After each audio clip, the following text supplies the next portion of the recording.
सभी का स्वागत है आपके अपने चैनल स्वरान एकेडमी क्लासेस पर। यहाँ हम बात करेंगे यूपी आंगनबाड़ी भर्ती कि किस प्रकार से आपकी मेरिट बनकर आपको नौकरी मिल सकती है। तो आइए उसी मुद्दे पर मेरिट कैसे बनेगी उसी पर बात करेंगे। तो आइए शुरू करते हैं आज का ये महत्वपूर्ण वीडियो। देखिए, ये आपने देखा होगा नोटिफिकेशन जिसमें आयु सीमा, योग्यता, सब चीज़ें इसमें आपकी दी गई हैं। तो हम बात इसमें सिर्फ एक ही करेंगे इस पर्टिकुलर वीडियो में।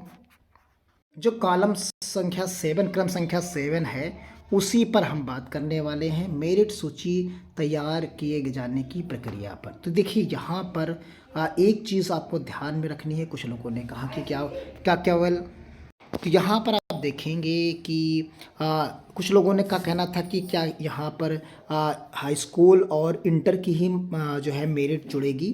तो इस पर हम बात करेंगे पर्टिकुलर कि किस प्रकार। देखिए, यहाँ पर एक लाइन आप पढ़िए, सबसे पहले किन किन जो है कोर्सेज़ की यहाँ पर जुड़ने वाली है।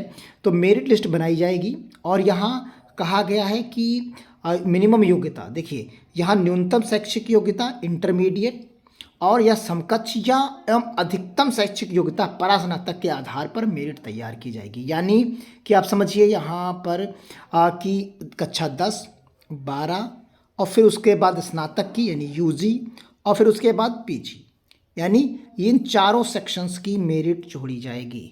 अगर आपकी अधिकतम है तो सभी की जोड़ी जाएगी। और कहा गया कि अभ्यर्थी के जो प्राप्तांक होंगे उनको उनका 10% लेना है।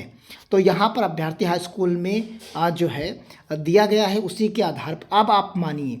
देखिए, हम आपको समझाते हैं। कक्षा 10 है, ये 12 है और ये आपका यूजी यानी स्नातक है और ये आपका पीजी यानी परास्नातक है। तो आप समझ गए होंगे यूजी पीजी के तरीके से। यहाँ मान लीजिए आपकी यूजी यानी कक्षा 10 में 70% नंबर आते हैं, आए हुए हैं। मान लीजिए कितने, 70% नंबर आए हुए हैं। 12 में आपके मान लीजिए 60% नंबर आए हुए हैं। इसी तरीके से यूजी में मान लीजिए आपके जो है 55% नंबर आए हुए हैं।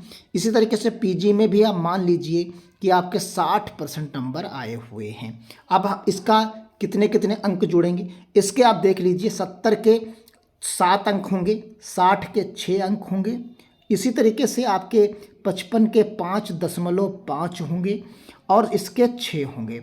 अब आप सभी को जोड़ लीजिए, जितने भी ये अंक लिखे गए हैं, 6, 7, 7, 6, 5.5 और ये 6, तो इनको सबको अगर हम जोड़ लेते हैं तो जोड़ने के बाद आप जो पाएंगे, यहाँ पर मेरिट जोड़ने के बाद जो आपके यहाँ पर टोटल बन रहे हैं अंक, जो बन रहे हैं बनेंगे, उन्हें आप पाएंगे कि ये 24.5 यहाँ पर बन जाएंगे। यानी यही आपकी मेरिट बनेगी।